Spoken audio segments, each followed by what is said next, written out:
Big boss ಮುಗಿಸಿ CCL ಎರಡನೇ ಮ್ಯಾಚ್ಗೆ ರೆಡಿಯಾಗಿರುವಂತಹ ಸುದೀಪ್ ಅವರ ವಿರುದ್ಧ ಒಂದು ಕಂಪ್ಲೇಂಟ್ ಆಗಿದೆ ಕಮಿಷನರ್ ಆಫೀಸಲ್ಲಿ.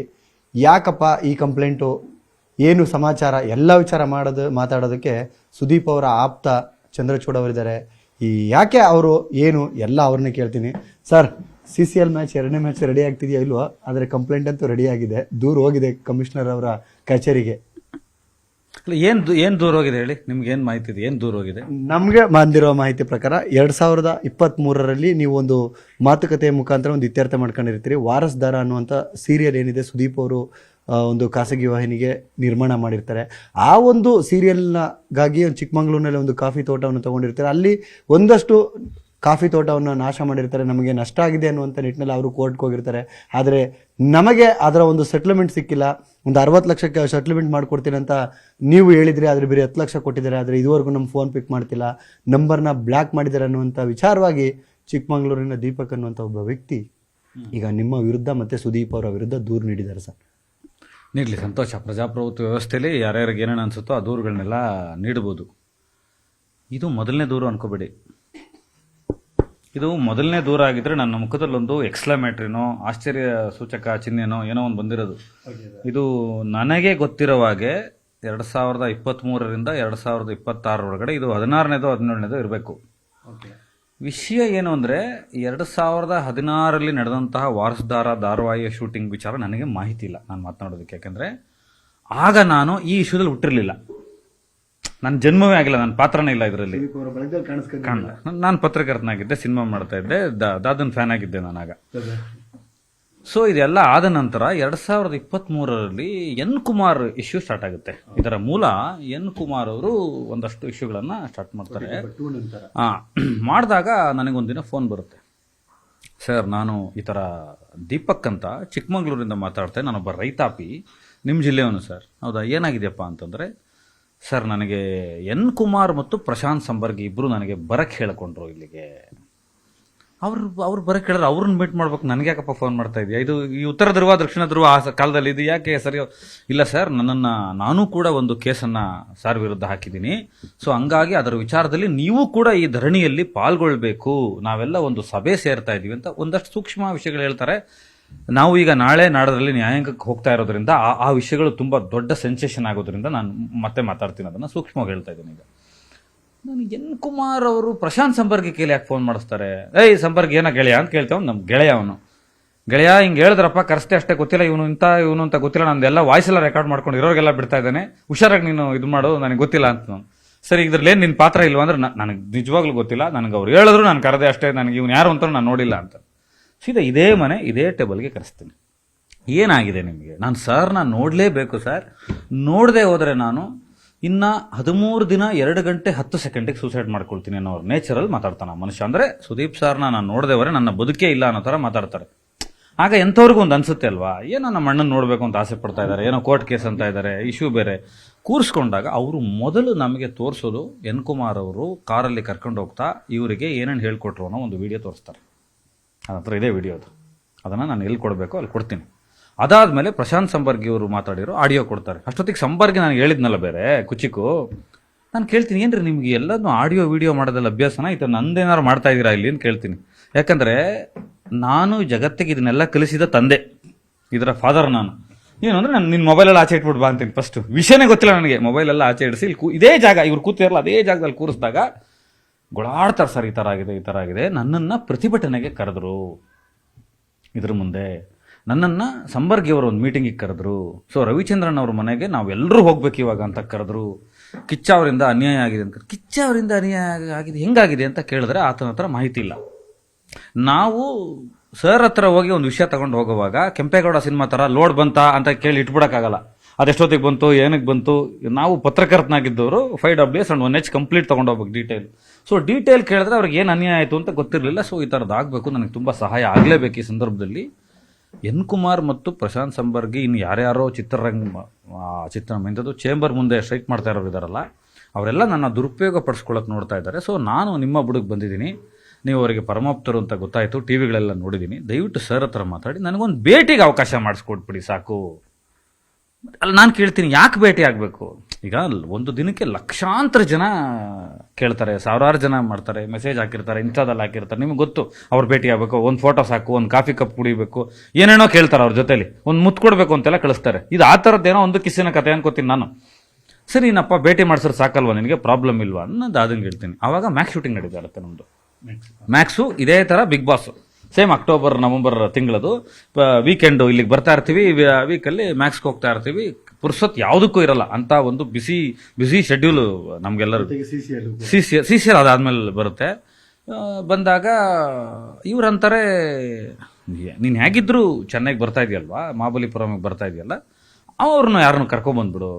ನನಗೂ ಈ ಇಶ್ಯೂ ಬಗ್ಗೆ ಅಂತ ಅವ್ರಿಗೆ ಮಾಹಿತಿನೇ ಇಲ್ಲ. ನನಗೆ ಅವಾಗ ಗೊತ್ತಾಗುತ್ತೆ ಈ ವಾರಸ್ದಾರ ಇಶ್ಯೂದು ಸಂಪೂರ್ಣ ಮಾಹಿತಿ ದಾದಾವ್ರಿಗಿಲ್ಲ, ಕಿಚ್ಚ ಸುದೀಪ್ ಸರ್ ಇಲ್ಲ, ಪೂರ್ಣ ಮಾಹಿತಿ ಇಲ್ಲ ಇದೇನಾಗಿದೆ ಅಂತ ಇವತ್ತವರೆಗೂ. ಫಸ್ಟ್ ಹ್ಯಾಂಡ್ ಇನ್ಫಾರ್ಮೇಶನ್ ಇವಾಗಿದೆ. ಈ ಕೇಸು ಇದಾದ್ಮೇಲೆ, ದೀಪಕ್ ಇಶ್ಯೂ ಆದ್ಮೇಲೆ ಇದೆ. ಅವ್ರಿಗೆ ಗೊತ್ತಿಲ್ಲ ಇದು ಇಷ್ಟ ಆಗಿದೆ, ಇದನ್ನೆಲ್ಲ ಮಾಡ್ಕೊಂಡಿದಾರ ಅಂತ. ಅಂದ್ರೆ ಅವ್ರು ಒಂದು ಲೆಟರ್ ಇಶ್ಯೂ ಮಾಡಿದ್ದಾರೆ, ಒಂದು ಸೀರಿಯಲ್ ಮಾಡು ಅಂತ ಹೇಳಿದ್ದಾರೆ, ಅಲ್ಲಿ ಯಾರಿಗೋ ಇನ್ಚಾರ್ಜ್ ಕೊಟ್ಟಿದ್ದಾರೆ, ಅಲ್ಲಿ ಹೋಗಿ ಕಥೆಗಳೆಲ್ಲ ನಡೆದಿದೆ. ಸೊ ನಾನೇನು ಮಾಡ್ತೀನಿ, ಯಾರ್ಯಾರು ಬರ್ತೀನಿ, ನಾನು ಬರ್ತೀನಿ ಸರ್ ಅಂತ. ಈಗ ನಮ್ಮ ಸ್ವಭಾವ ಏನು ಅಂತಂದರೆ, ನಮ್ಮ ಮನೆಗೆ ಯಾರಾದರೂ ಬರ್ತಾರೆ ಅಂದ್ರೆ ನಾವೇ ಫ್ಲೈಟ್ ಟಿಕೆಟ್ ಹಾಕಿ ಕರ್ಕೊಂಡು ಹೋಗ್ತೀವಿ. ಸರಿ ಬಾಪ ನಾನು ಹೋಗ್ತಾ ಇದ್ದೀನಿ, ನಮ್ಮ ಏಜೆಂಟ್ಗೆ ಹೇಳ್ತೀವಿ, ದಾದಾ ಅವರು ಮ್ಯಾನೇಜರ್ ಇರ್ತಾರೆ, ಅವರು ಇಮಿಡಿಯೇಟ್ ಟಿಕೆಟ್ ಹಾಕ್ತಾರೆ. ಇವನು ಬರೋದಿಲ್ಲ, ನನ್ನ ಜೊತೆ ಇನ್ಯಾರೋ ಬರ್ತಾ ಇದ್ದಾರೆ ಅಂತೀನಿ. ಸರಿ ಆಯಿತು ಬನ್ನಿ, ನಿಮ್ಮ ಪಾಡಿಗೆ ನೀವು ಬನ್ನಿ, ಟಿಕೆಟ್ ವೇಸ್ಟ್ ಆಯ್ತಲ್ಲಪ್ಪ, ದುಡ್ಡು ಹಣ ವೇಸ್ಟ್ ಅಲ್ವಾ ಅಂದರೆ, ಸರಿ ಅವ್ರು ಯಾರ ಜೊತೆ ಕಾರಲ್ಲಿ ಬರ್ತೀನಿ ಅಂತಾರೆ. ಮಹಾಬಲಿಪುರಮಲ್ಲಿ ನಾನೇ ಖುದ್ದು ಕೇಳ್ತೀನಿ, ನೋಡಿ ಅವ್ರ ಎದುರುಗಡೆ ನಿಮಗೆ 15 ನಿಮಿಷ ಟೈಮ್ ಸಿಗುತ್ತೆ, ಅವರು ಶೂಟಿಂಗ್ ಬಿಟ್ಟು ಕೂತಿದ್ದಾರೆ ನಿಮ್ಗೆ ಮಾತಾಡೋದಕ್ಕೆ, ಈ ಮಾರ್ಗ ಮಧ್ಯದಲ್ಲಿ ಮಾತಾಡ್ತಾರೆ, ಬೇಗ ಮುಗಿಸಿ ಹೊರಡ್ತಾರೆ. ನಿಮ್ದು ಏನಿದೆ ಪಾತ್ರ, ನಿಮ್ದು ಏನು ಸಮಸ್ಯೆ ಇದೆ, ನಿಮ್ದು ಏನು ಘಟನೆಗಳಿದೆ, ಅದನ್ನು ಅವ್ರ ಹತ್ರ ಹೇಳ್ಕೊಬಿಡಿ. ಅದೇನು ಸೊಲ್ಯೂಷನ್ ಇಲ್ಲಿ ಮುಗಿಸ್ಬಿಡಿ. ಅದನ್ನ ಬಿಟ್ಟು ಮತ್ತೆ ಈ ಮಧ್ಯದಲ್ಲಿ ನಮ್ಮನ್ನು ಎಳ್ದಾಡ್ಬಿಡಿ. ಯಾಕೆ ಹೇಳ್ತೀನಿ ಅಂದರೆ, ಅವ್ರನ್ನ ಭೇಟಿ ಮಾಡಬೇಕು ಅಂತ ಬೇರೆ ಬೇರೆ ಸ್ತರದ ಜನ ಬರ್ತಾರೆ. ಒಬ್ಬೊಬ್ಬರಿಗೆ ಒಂದೊಂದು ಉದ್ದೇಶ ಇರುತ್ತೆ. ಅದನ್ನೆಲ್ಲವನ್ನೂ ನಾವು ಕಮ್ಯುನಿಕೇಟ್ ಮಾಡ್ತಾ ಕುತ್ಕೊಳ್ಳೋಕ್ಕಾಗಲ್ಲ ಯಾವಾಗಲೂ. ಯಾಕೆಂದರೆ ನಮಗೂ ಕಿರಿಕಿರಿ, ನಿಮಗೂ ಕಿರಿಕಿರಿ ಮತ್ತು ಸರ್ಗೂ ಕಿರಿಕಿರಿ. ಅದು ಕಿಚ್ಚ ಅವ್ರಿಗೂ ಫಸ್ಟ್ ಅಣ್ಣಂಗೆ ಕಿರಿಕಿರಿ. ಅದು ಒಂದು ವಿಷಯನ ಪದೇ ಪದೇ ಹೇಳೋದು. ಎದುರುಗಡೆ ಬಂದು ಇವ್ರು ಅಳಕ್ಕೆ ಶುರುವಾಗ್ತಾರೆ. ಯಾರು ದೀಪಕ್ ಕಣ್ಣಲ್ಲಿ ನೀರು ಹಾಕೊಂಡಾಗ ದಾದಾ ಕೂತಿದ್ದವ್ರು ಹೇಳ್ತಾರೆ, ಸಮಾಧಾನವಾಗಿ ಮಾತಾಡಿ, ನಾನು ನಿಮ್ಮ ಎದುರುಗಡೆ ಇದ್ದೀನಿ, ಅವರು ನಿಮ್ಮನ್ನು ಭೇಟಿ ಆಗಬೇಕು ಅಂದರು ಚಕ್ರವರ್ತಿ. ನಾನು ಅವ್ನ ಮಾತು ಕೇಳ್ತೀನಿ, ಕೆಲವು ಸಂದರ್ಭಗಳಲ್ಲಿ ಅವ್ನ ಮಾತನ್ನು ನಾನು ಕೇಳ್ತೀನಿ, ಯಾಕಂದ್ರೆ ಇದರಲ್ಲಿ ಏನೋ ಇಶ್ಯೂ ಇದೆ ಅಂತ ಗೊತ್ತಾಯ್ತು. ಏನು ನಿಮ್ಗೆ ಆಗಿರೋದು ಹೇಳಿ ಅಂದಾಗ, ಅವ್ರು ನನಗೆ ಅಷ್ಟು ಸಮಸ್ಯೆ ಆಗಿದೆ, ಇಷ್ಟು ಸಮಸ್ಯೆ ಆಗಿದೆ ಸರ್, ನೀವು ಕೈ ಹಿಡಿಬೇಕು. ಮೊದಲು ಅವ್ರು ಹೇಳೋದೇನು ಅಂತಂದರೆ, ಪಾಪ ಮನುಷ್ಯ ಸತ್ಯ ಹೇಳಕ್ಕೆ ತಯಾರಿದ್ದಾನೋ ಇಲ್ವೋ ನನಗೆ ಗೊತ್ತಿಲ್ಲ. ಈಗ ಶುಗರ್ ಕೋಟೆಡ್ ಆಗಿ ವೈರತ್ವದಿಂದ ಒಬ್ಬರ ಮೇಲೆ ಆಪಾದನೆ ಮಾಡಬೇಕು ಅಂದಾಗ ಸತ್ಯವಾಗಿರೋ ನಂತರನೇ ಇರಬೇಕು ಅಂತ ಏನಿಲ್ಲ. ಸರ್ ನೀವು ನನ್ನ ತೋಟಕ್ಕೆ ಒಂದ್ಸಲ ಬಂದರೆ ನನ್ನ ಪ್ರಾಬ್ಲಮ್ ಎಲ್ಲ ಸಾಲ್ವ್ ಆಗಿಬಿಡುತ್ತೆ ಅಂತ. ನಾನು ಅಲ್ಲಿ ತನಕ ಅಲ್ಲ, ಇವನು ಏನೋ ಸಹಾಯ ಆಗಬೇಕು ಅಂತ ಬರ್ತಾ ಇದ್ದವನು ಇದ್ದಕ್ಕಿದ್ದಂಗೆ ತೋಟಕ್ಕೆ ಬಂದರೆ ಸಾಲ್ವ್ ಆಗುತ್ತೆ.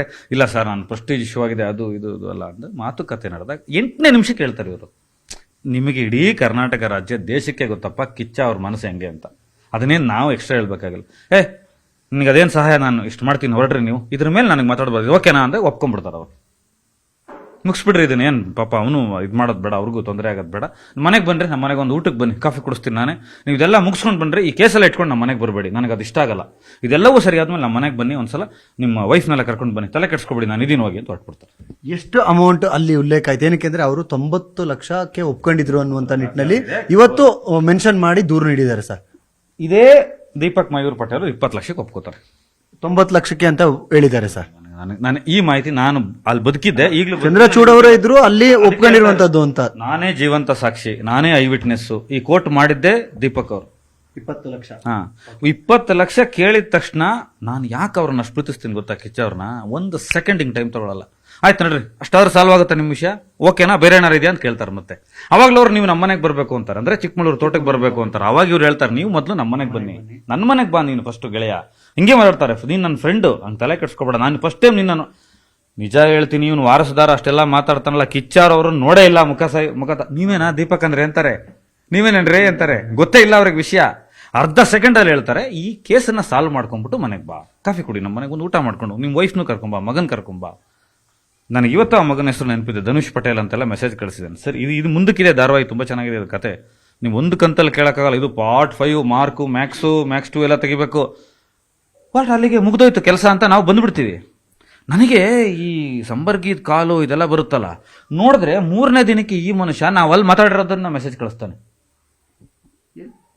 ನಾವು ಹೋಗ್ತಾ ಮಾತಾಡಿರ್ತೀವಲ್ಲ ಮುಂದೆ, ಇಲ್ಲ ಬಾಸ್, ನಾವು ಮಹಾಬಲಿಪುರಮಲ್ಲಿ ಮಾತಾಡಕ್ ಮುಂಚೆ, ನಾವು ದಾದನ ಹತ್ರ ಕರ್ಕೊಂಡೋಗಿ ಮುಂಚೆ ಮಾತಾಡಿರ್ತೀನಿ ನಾನು, ಏನ್ರಿ ಅವ್ರ ಎದುರುಗಡೆ ಸಿಗ್ತಾರೆ, ಮಗುನಂತ ಮನಸ್ಸದು, ಅದೇನು ನಿಮ್ಮ ಸಮಸ್ಯೆ ಹೇಳ್ಕೊಬಿಡಿ, ಬೇಕಾದ್ರೆ ನಾನು ಎದ್ದು ಬರ್ತೀನಿ ಆಚೆಗೆ, ಬೇಕಾದ್ರೆ ನಿಮ್ಗೆ ಏನಾದ್ರು ಪರ್ಸನಲ್ ಇದ್ರೆ ನನಗೆ ಬರುತ್ತೆ. ಎಲ್ಲ ಇವನೇನೇ ದಂಡುಪಾಳ್ಯದವ್ರಿಗೆ ದರೋಡೆ ಕಲಿಸ್ಕೊಡ್ತಾ ಇದ್ದಾನಲ್ಲಪ್ಪ ಇವನು ಅಂತ ನಾನೆಲ್ಲ ಎಚ್ಚರ ಆಗ್ತೀನಿ. ಸರಸ್ವತಿಗೆ ಟ್ಯೂಷನ್ ಮಾಡ್ತಾ ಇದ್ದಾನೆ ಇವನು ಅಂತ ಆಡಿಯೋ ಮೊಬೈಲ್ ಇಟ್ಕೊಂಡಿದ್ದಾನೆ. ಓ ಹೌದಾ ದೀಪಕ್ ಅವರೇ, ಏನಪ್ಪ ಮಾಡೋದು, ಇದೇನು ಈ ಮನುಷ್ಯ, ನಾನು ಇವ್ರಿಗೆ ಇದನ್ನ ಎಲ್ಲದನ್ನೂ ಹೇಳೋಕ್ಕಾಗಲ್ಲ. ಕಾಂಪ್ಲಿಕೇಶನ್ನ ಒಂದು ವಿಷಯ ಸಾಲ್ವ್ ಮಾಡಬೇಕು ಅಂತ ಸಾಲ್ವ್ ಮಾಡಬೇಕು. ಸರಿ ಅದಾಯಿತು. ಬಂದ ಮೇಲೆ ನಾನು ಹುಲಿನಾಯಕ ಆಫೀಸಿಗೆ ಕರೆಸೋದು ಅವನ್ನ, ಗಿರಿನಗರದ ಸ್ನೇಹಿತರ ಆಫೀಸಿಗಲ್ಲ, ನನ್ನ ಸಿನಿಮಾ ನಡೀತಾ ಇರುತ್ತೆ ಕೆಲಸ, ಅವಾಗ ಕರೆಸಿ 10 ಲಕ್ಷ ಕ್ಯಾಶನ್ನು ಕೊಡ್ತೀವಿ. 10 ಲಕ್ಷ ನನ್ನ ಚೆಕ್ಕಿಂದ ನನ್ನ ಅಕೌಂಟಿಂದಾನೇ ಕೊಟ್ಟಿದ್ದೀನಿ. ಕ್ಯಾಶ್ ಕೊಟ್ಟಿರೋದಕ್ಕೆ ಫೋಟೋಸ್ಗಳಿದೆ, ವಿಡಿಯೋಗಳಿದೆ, ಬರ್ಸ್ಕೋತೀನಿ ನಾನು. ಅವನು ಬಿಕ್ಕಲಮ್ಮಿಂದ, ಅವನು ಬಿಕ್ಕಲಮ್ಮ ಅಂದರೆ ಯಾರೇ ಬರೆದ್ರೆ ಇದು ನೀನು ಬರ್ಕೊಟ್ಬಿಡಪ್ಪ ಕೊಡ್ತೀನಿ ಅಂತೀನಿ.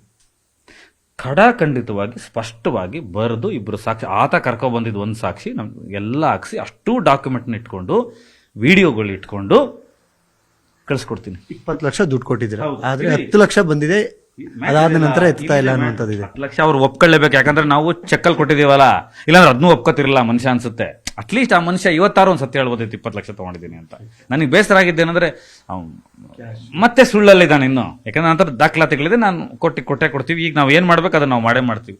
ಇದಾದ್ಮೇಲೆ ಒಂದು 15 ದಿನ, 1 ತಿಂಗಳು ಸೈಲೆಂಟ್ ಆಗಿರುತ್ತೆ. ಈ ಮನುಷ್ಯನ ಒಂದು ಸ್ವಭಾವ ಇದೆ, ನೀವು ನನ್ನ ಹತ್ರ ಮಾತಾಡಿದ್ರೆ ನನ್ನ ಜೊತೆಲಿ ಸತೀಶ್ ಬಂದಿದ್ರೆ ಸತೀಶಿಗೆ ಫೋನ್ ಮಾಡ್ತಾರೆ, ನನಗೆ 120 ಸಲ ಮಾಡಿದ್ರೆ ನಿಮಗೆ 125 ಸಲ ಮಾಡ್ತಾರೆ. ನಾನು ಕೋಟಿ ಕೊಟ್ಬಿಡ್ತೀನಿ 120 ಕಾಲ್ ಮಾಡ್ಬೇಡ ಅನ್ನೋ ಅಷ್ಟು ನಮ್ಮ ಜೀವನದಲ್ಲಿ ನಡೀತಾ ಇರುತ್ತೆ. ಎಲ್ರಿಗೂ ಮಾಡ್ತಾರೆ ಅದೊಂದು ಸ್ಟೈಲ್, ಅದೇನು ಅಂತ ಗೊತ್ತಿಲ್ಲ. ಆಮೇಲೆ ಅವ್ರ ಫ್ರೆಂಡ್ಸ್ಗಳ ಕೈಲಿ ಮಾಡಿಸ್ತಾರೆ, ಎಲ್ಲವೂ ಕಾಲ್ ರೆಕಾರ್ಡ್ ಮಾಡ್ತಾರೆ, ವಿಡಿಯೋ ರೆಕಾರ್ಡ್ ಮಾಡ್ತಾರೆ, ಹಿಂಗೆ ಕೂತಿದ್ರೆ ಹಿಂಗೆ ಮಾಡ್ತಾರೆ. ಈ ಮನುಷ್ಯನ ಸ್ವಭಾವನೇ ಒಂದು ಸ್ಪೈ ಥರ, ನಂಬಿಕೆಗೆ ಒಂಥರ ಅದು ವಿಶ್ವಾಸಕ್ಕೆ ತಗೊಳಕ್ಕಾಗಲ್ಲ ಆ ಥರದ್ದು. ಸೊ 1 ತಿಂಗಳಾದ್ಮೇಲೆ ಏನಾಗುತ್ತೆ, ಇದ್ದಕ್ಕಿದ್ದಂಗೆ ನಮ್ಮ ವಕೀಲರ ಹತ್ರ ಮಾತಾಡಕ್ಕೆ ಸ್ಟಾರ್ಟ್ ಆಗ್ತಾರೆ. ಕೊನೆಗೆ ಅವ್ರ ವಕೀಲರಿಗೆ ಗೊತ್ತಾಗಿಲ್ಲ ಅಂತೇಳಿ ನಮ್ಮ ವಕೀಲರು ಕೂತ್ಕೊಂಡು ಈ ಥರ ನೀವು ಮಾಡ್ಕೋಬೇಕು ಅಂತೆಲ್ಲ ಹೇಳಿದಾಗ ಕೇಸನ್ನು ವಾಪಸ್ ತಗೊಳ್ತಾರೆ. ಕೇಸ್ ವಾಪಸ್ ತಗೊಂಡ್ರು, ಎಲ್ಲ ಆಯ್ತು, ಸಾಲ್ವ್ ಆಯ್ತು, ಖುಷಿಯಾಗಿ ಮಾತಾಡಿದ್ರು, ಎಲ್ಲ ಮುಗೀತು. ಒಂದಿನ ಬರ್ತಾರೆ, ಮತ್ತೆ ಇದೇ ಮನೆಗೆ ಬರ್ತಾರೆ. ನೀವೆಲ್ಲಿ ಕೂತಿದ್ದೇ ಮನೆಗೆ ಬಂದು ಹೇಳ್ತಾರೆ, ಸರ್ ಎನ್ ಕುಮಾರ್ ಮತ್ತು ಸಂಬರ್ಗಿ ಇವರೆಲ್ಲ ತುಂಬ ಅನ್ಯಾಯ ಮಾಡಿದ್ರು ಸರ್, ಸಾರ್ಗೆ ಹಿಂಗೆ ಮಾಡಬಾರ್ದಿತ್ತು ಸರ್ ನೀವು ಮೀಡಿಯಾದಲ್ಲಿ ಇದ್ರಲ್ಲ ಸರ್, ನಾನು ಪ್ರೆಸ್ ಮೀಟ್ ಮಾಡಲ್ಲ ಸರ್ ಅಂತಾರೆ. ನಾನೊಂದು ವಿಡಿಯೋ ಕೊಡ್ತೀನಿ ಸರ್, ನೀವು ಶೂಟ್ ಮಾಡ್ಕೊಂಡು ಇಟ್ಕೊಳ್ಳಿ ಸರ್. ನನಗೆ ಈ ಮನುಷ್ಯ ಮಾತೆತ್ತರೆ ವಿಡಿಯೋ ಇದು ನನಗೆ ಗೊತ್ತಿಲ್ಲ ಬಾಸ್, ನನ್ನ ಫೋನಲ್ಲಿ ನೀವು ಚೆಕ್ ಮಾಡ್ಕೊಳ್ಳಿ, ನನಗೆ ಕಾಲ್ ರೆಕಾರ್ಡ್ ಕೂಡ ನನ್ನ ಫೋನಲ್ಲಿ ಇಲ್ಲ, ನನಗದು ಬರಲ್ಲ ವಿದ್ಯೆ, ನನಗದು ಬೇಕಾಗಿಲ್ಲ. ನಾನು CCTV ನಂಬಲ್ಲ, ಆತ್ಮಸಾಕ್ಷಿಯನ್ನು ನಂಬುವಂಥ ಮನುಷ್ಯ, ವ್ಯಾವಹಾರಿಕವಾಗಿ ಸ್ಪಷ್ಟವಾಗಿರೋಂಥ ಮನುಷ್ಯರು. ಆತನೇ 2 ವಿಡಿಯೋ ಕೊಡ್ತಾನೆ, ಆಮೇಲೆ ವಿಡಿಯೋ ಮಾಡಕ್ಕೆ ಬರಲ್ಲ, ಅವ್ರಿಗೆ ಹೇಳಕ್ಕೆ ಬರಲ್ಲ. ನಾನು ಹೇಳ್ತೀನಿ ನನಗೇನು ಅವಶ್ಯಕತೆ ಇಲ್ಲ ಬ್ರದರ್, ನಾವು ಆಗ ನ್ಯಾಯಾಲಯಕ್ಕೆ ಹೋಗೋದನ್ನು ಡಿಸೈಡ್ ಮಾಡ್ತೀವಿ. ಎನ್ ಕುಮಾರ್ ಅವರ ವಿರುದ್ಧ ಇದೇ ಬಾದ್ಶಾ, ಕಿಚ್ಚ, ಸುದೀಪ ಅನ್ನುವ ನಮ್ಮ ಅಣ್ಣ ಕೋರ್ಟಿಗೆ ಹೋಗೋದಕ್ಕೆ ಒಂದು ಕಾರಣ ಇದು ಕೂಡ ಹೌದು, ದೀಪಕ್ ಅವರ ಕಾರಣ. ಯಾಕೆ ಕಾರಣ ಅಂದರೆ ಸಂಚುಗಳನ್ನು ಹೆಂಗೆ ಮಾಡಿದ್ರು ಅನ್ನೋದು ಅವ್ರ ಕಿವಿಗೆ ಬಿತ್ತು. ನಿಮಗೆ ಅರ್ಥ ಆಯ್ತಾ ಇದೆ ಈಗ? ಆಗ ಸೆಟನ್ ನಿಂತ್ಕೊಳ್ತಾರೆ.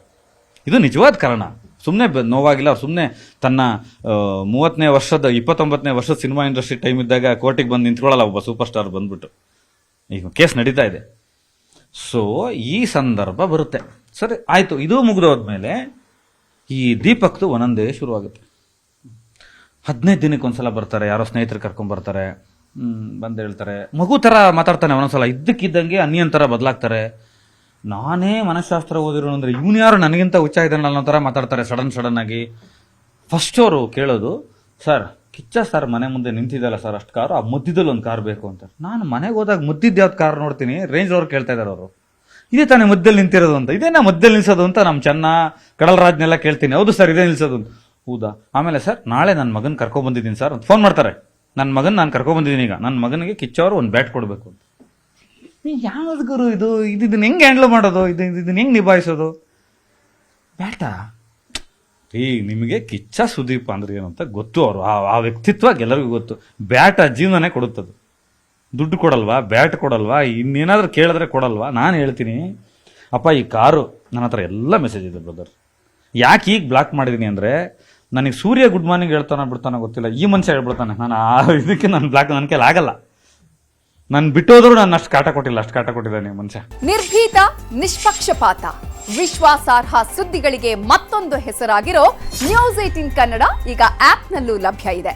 ದಯವಿಟ್ಟು ಇಲ್ಲಿರೋ QR ಕೋಡ್ ಅನ್ನ ಸ್ಕ್ಯಾನ್ ಮಾಡಿಕೊಂಡು ಆಪ್ ಡೌನ್ಲೋಡ್ ಮಾಡೋದಕ್ಕೆ ಮರಿಬೇಡಿ. ನಿಮ್ಮ ಬೆಂಬಲ ಹೀಗೆ ಸದಾ ನಮ್ಮೊಂದಿಗಿರಲಿ. ಧನ್ಯವಾದ.